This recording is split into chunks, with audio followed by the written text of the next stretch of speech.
제가 라디오 방송에서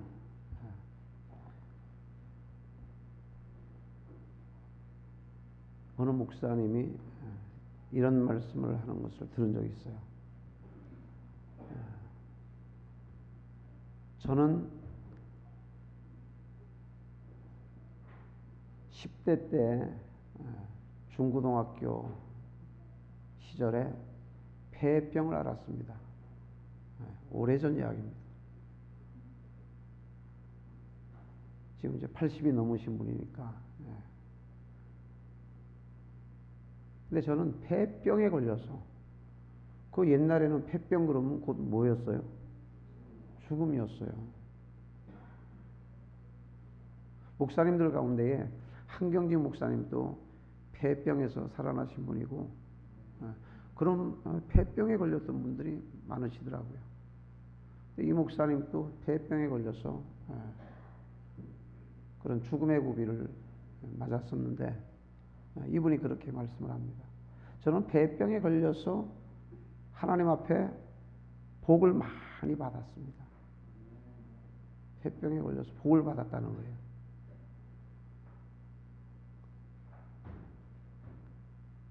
폐병 때문에 예수를 믿게 되고, 예수님을 만나게 되고, 하늘나라를 알게 되고, 폐병에 걸렸다가 예수 믿고 깨끗하게 고침받고, 또 예수 믿고 구원받고, 또 목회자가 되어서 이렇게 수많은 사람들을 예수님께로 구원으로 인도하는 그런 사람이 되었습니다. 고난이 없는 인생이 있을까요, 없을까요? 고난 없는 인생이 별로 없어요.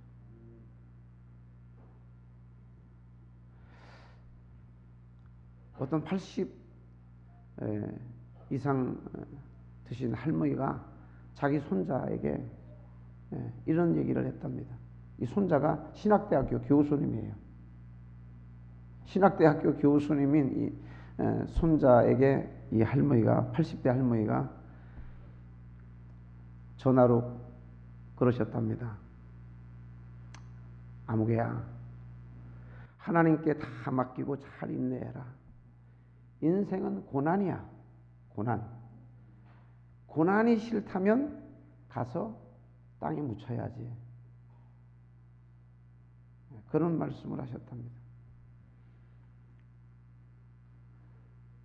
저도 오늘까지 예수를 믿으면서, 제가 금년에 우리 집안에서 처음 예수를 믿어서 40년째 예수를 믿습니다. 그 중에 28년은 목회자로서 예수를 믿었어요.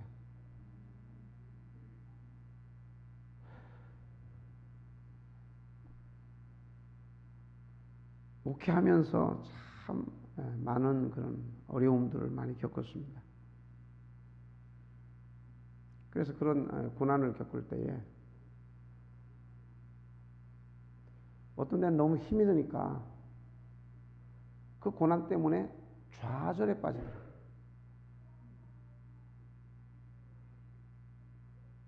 왜 나에게 이런 고난이 왔을까? 하나님께서 왜 나에게 이런 고난을 허락하셨을까? 왜 하필 나에게 이런 아픔이 왔는가?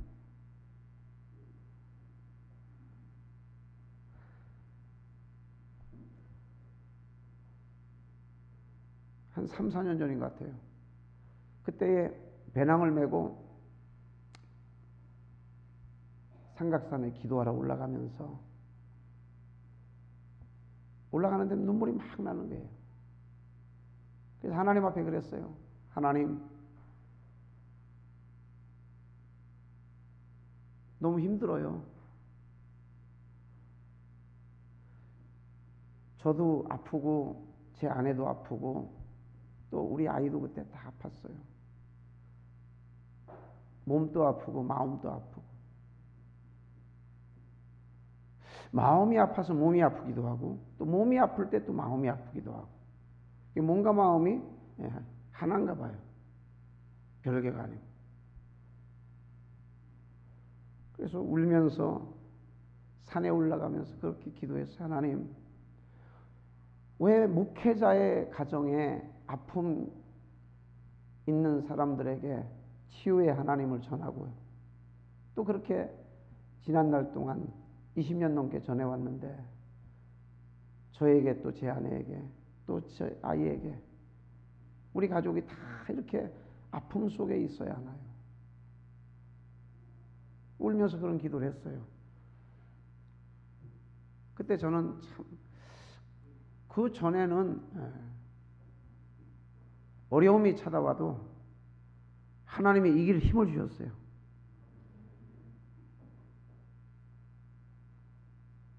그 어려움 때문에 하나님을 더 찾게 되고 환난 날에 나를 부르라.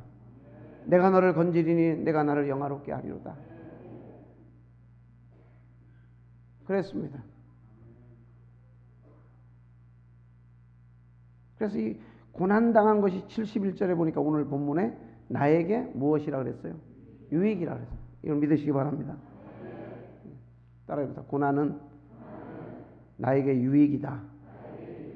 우리 하나님의 합력에서 선을 이루신 하나님께서 결국 지금 여러분들이 겪는 고난을 여러분 인생에 또 유익이 되고 하나님께도 영광이 되고 다 좋게 하시는 그런 결과로 끝이 나리라고 저는 확신합니다. 그 전에는 고난을 다 기도로서 믿음으로써 또 말씀을 통해서 하나님이 저에게 주신 은혜 중에 하나가 뭔가 하니 고난이 오면 올수록 막 하나님 앞에 가까이 나가고 여러분 지금 아픔 속에 있고 고난 속에 있어도 하나님은 여러분들을 떠나지 아니하시고 버리지 아니하시고 함께 계신 걸 믿으시기 바랍니다. 불속을 지나도 그 불이 태우지 못하며 물속을 지나도 그 물이 너를 침몰치 못하리니 이는 하나님께서 함께 하심이라 그랬어요. 사망의 음침한 골짜기로 다닐지라도 해를 두려워하지 않을 것은 주께서 나와 함께 하심이라.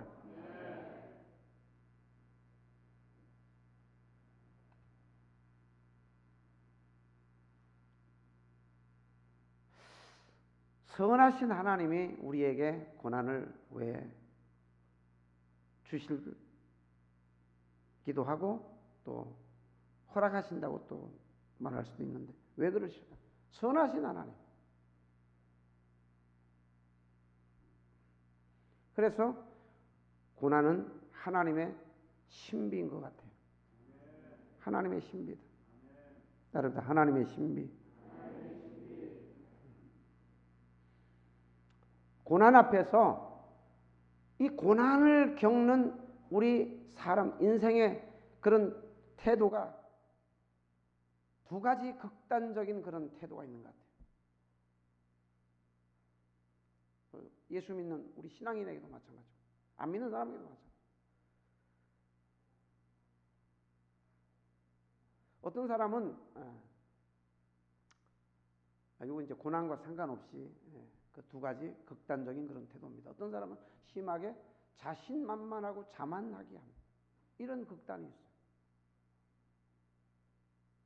또 한 가지 극단은 너무 자책감에 빠져 있는 경우가 있어요.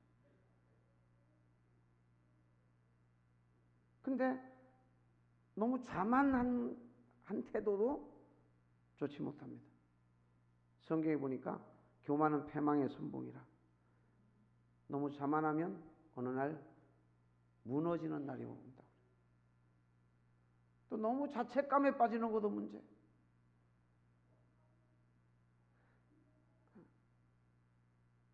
오늘 성경에 보니까 고난당하기 전에는 내가 그릇 행하였더니 우리는 고난을 통하여서 내 자신이 내가 잘못 살았구나.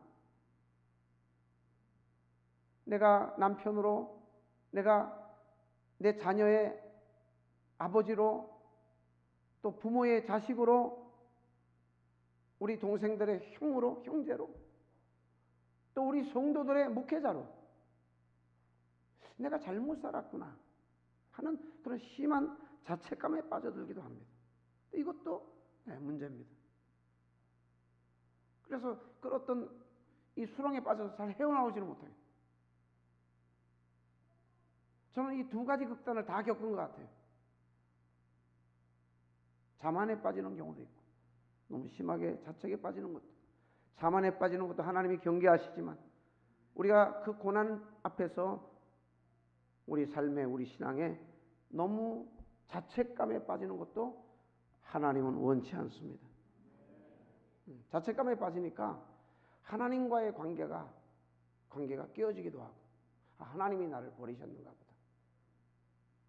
하나님과의 관계가 사랑의 하나님, 선하신 하나님, 자비하신 하나님, 능력의 하나님, 축복의 하나님, 이런 하나님에 대한 그런 하나님에 대한 상이, 그것이 건강하지 못하고 깨어지고 병들게 되는 것을 저는 경험을 했어요.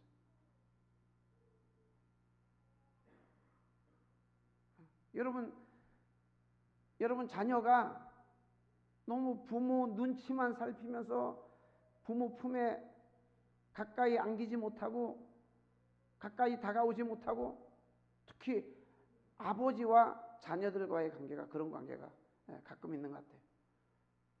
겉돌고 눈치 보고 숨도 크게 못 쉬고, 어떤 경우에는 한번 우리 아이가 저에게 초등학교 다닐 때 혼이 났어요. 토요일 날. 심하게 야단을 맞았어요. 그래서 집을 나가버렸어요. 6학년 때인데. 지금 웃는 사람은 다 집 나갔던 사람. 또 집을 나가니까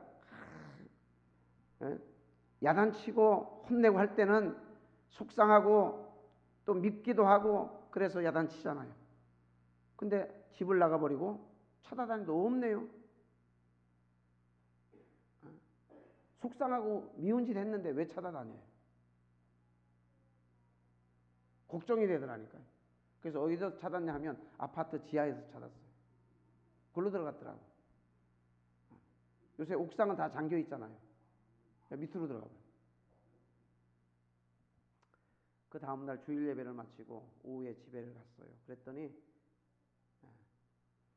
화장실을 들어갔다가 이렇게 나오는데 언뜻 보니까 방 안에 우리 아이가 지 엄마하고 이렇게 빨래를 개고 있어요. 근데 저를 힐끔 저하고 눈이 마주치고 고개를 순간 돌려버려요. 근데 가슴이 얼마나 아픈지. 그날 저녁 예배를 앞두고 예배당 와서 우리 아이 저를 힐끗 쳐다보면서 제 눈치를 보는 그 아이가 안쓰러워서 얼마나 하나님 앞에 울면서 기도했나 몰라요. 우리 하나님은 우리가 고난 때문에 내가 죄인이라서 그렇지, 물론 고난을 통해서 그릇 행하였더니, 고난당하기 전에 그릇 행하였더니, 내가 하나님 앞에 그릇된 모습, 그것을 하나님은, 내가 그런 내 모습을 깨닫기를 하나님은 원하십니다. 근데 너무 심하게 자책감에 빠지는 것도 하나님은 원치 않는다 이게. 그러니까 신앙이 건강하지 못하더라. 하나님과의 관계가 깨어지고 또 병이 들고 그렇더라. 오늘 고난이 우리의 삶의 유익이라고 말씀했습니다. 그걸 꼭 기억하시기 바랍니다. 여러분, 고난 유익입니다. 선하신 하나님이 우리에게 고난을 허락하실 때는 우리의 유익을 위해서, 하나님께도 유익이 되고 우리에게도 유익이 되니까 허락하시는 거지, 하나님께서 우연히 또는 하나님이 우리를 향하신 어떤 심판하시고자 하는 그런 뜻으로만 그렇게 하시는 거 아니다.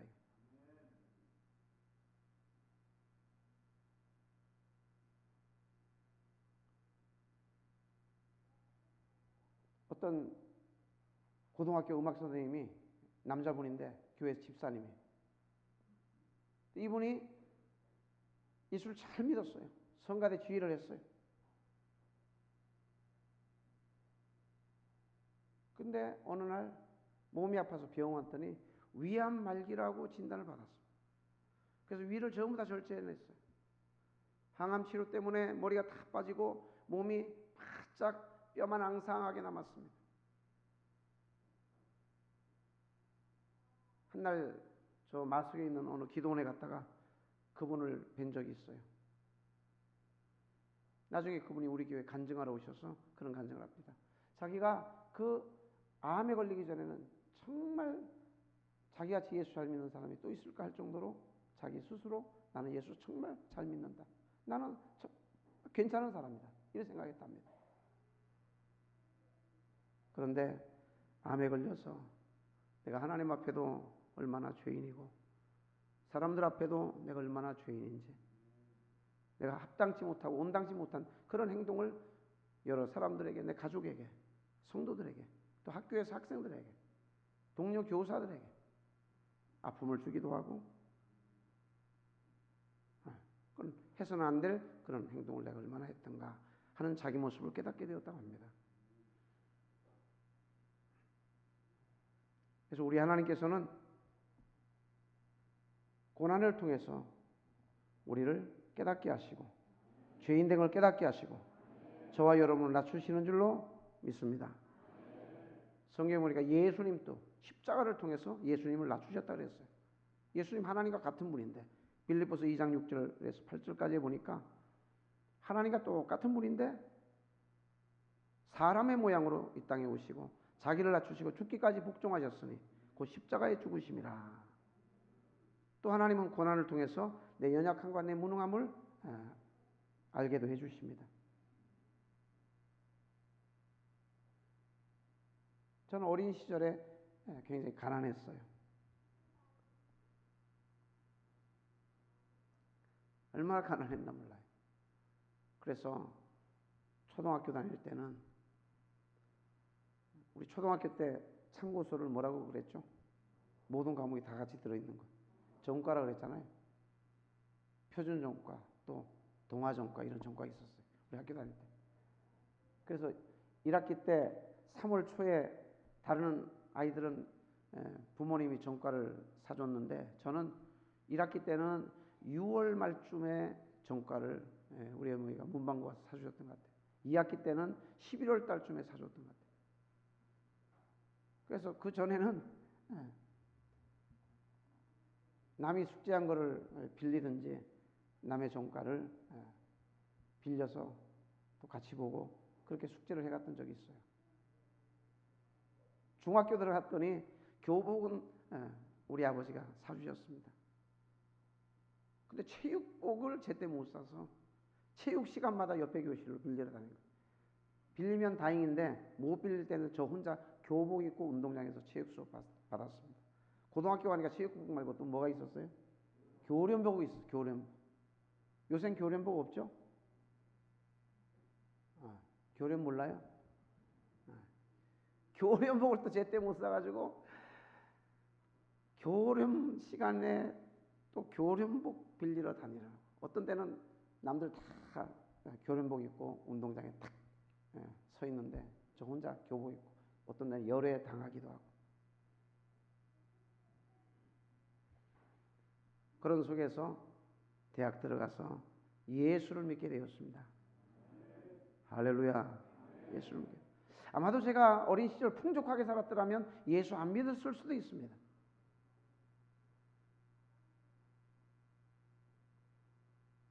직장을 들어갔어요. 저 사우디아라비아 밑에 예멘이라고 하는 나라에 거기 가서 3년을 근무를 하게 되었어요. 그때에 같이 일하는 일꾼들하고 저는 기사였습니다. 토목기사였어요.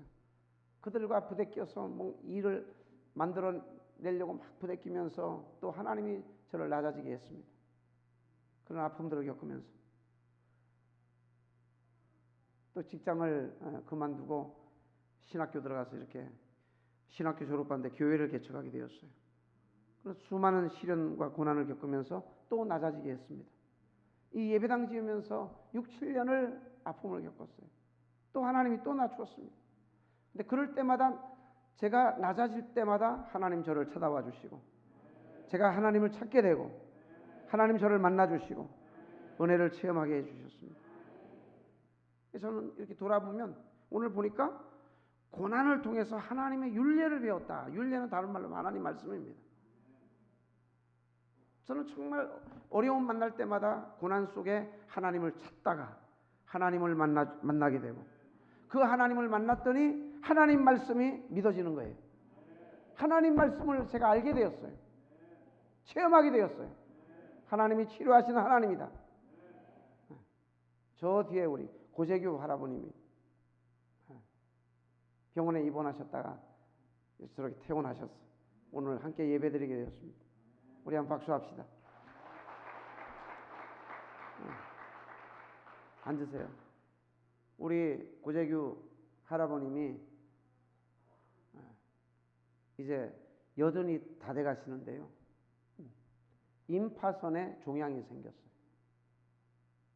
작년 10월 달인가 저 길동보훈병원 가셨어요. 제가 문병을 가서 어느 날 어머님을 20년 넘게 혼자서 어머님을 부인은 일찍 이 아파트 입주할 무렵에 오래전에 돌아가시고 혼자서 어머님을 모셨어요. 어머님이 102살인가 103세에 하늘나라 가셨습니다. 너무 안 되셨어요. 근데 덜컥 그런 큰 중병에 걸리고 말아요. 안타깝게 우리 성도들하고 기도를 했습니다. 월남전에 참전했는데 그 고엽제 후유증으로 노년에 그런 종양이 생기기도 한답니다. 그때 병원에서 자녀들에게 의사가 2달 살기가 어렵다 그랬다. 그런데 약물 치료를 마치고 이제 방사선 치료를 하려고 하는데 의사가 검사를 해보시더니 이번에도 일찍 퇴원하셨어요. 방사선 치료하기 위해서 한두 달 입원하셔야 된다 그랬는데 근데 방사선 치료 받을 필요 없어졌답니다. 암세포가 싹 사라졌답니다. 저는 우리 성도들의 고난, 저의 고난을 통해서 하나님을 찾고 하나님 앞에 낮아져서 하나님 고쳐주세요. 하나님 도와주세요. 하나님 살려주세요. 그렇게 하나님 앞에 간절히 기도하다가 하나님 치료하시는 하나님, 믿는 자에게 표적이 따르리니 병든 자에게 손 얹으면 나으리라.